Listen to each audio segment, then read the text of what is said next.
ముఖ్యమంత్రి రేవంత్ రెడ్డి చేతబడులంటూ యువతకు ఏం సందేశం ఇవ్వాలనుకుంటున్నారని బీఆర్ఎస్ ఎమ్మెల్యే కల్వకుంట్ల సంజయ్ ధ్వజమెత్తారు. ఈ నవీన సైన్స్ యుగంలో సీఎం క్షుద్ర భాష మాట్లాడుతున్నారని మండిపడ్డారు. కొత్త పింఛన్ దరఖాస్తులో బీడీ కార్మికుల కాలం పెట్టలేదని ఆక్షేపించారు. సైన్స్ కాలంలో ఈ నవీన యుగంలో ఈ చిల్లర మాటలు, చిల్లర వేషాలు, చిల్లర డ్రామాలు ఎన్ని రోజులు? ఇంకా 3 సంవత్సరాలు నిండింది. ఇప్పటి వరకు ప్రజలు చేయాల్సిన పనుల గురించి మాట్లాడకుండా ఇవే చిల్లర మాటలు. మొన్నటి వరకు భూత పురాణాలు, ఇవాళ కొత్తగా శుద్ర పూజలు. పిల్లలకు మీరు పంపించే సందేహం ఏంది? విద్యార్థులకు మీరు పంపించే సందేహం ఏంది?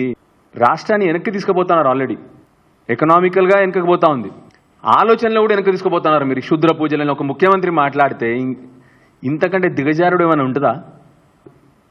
ఇక ఆఖరికి ఎప్పుడు కుటుంబ సభ్యులను ఇంక్లూడ్ చేయగానే తల్లి గీతమ్మ కొద్దిగా మీ ఆయన డాక్టర్కి చూపెట్టమ్మా ఒకసారి.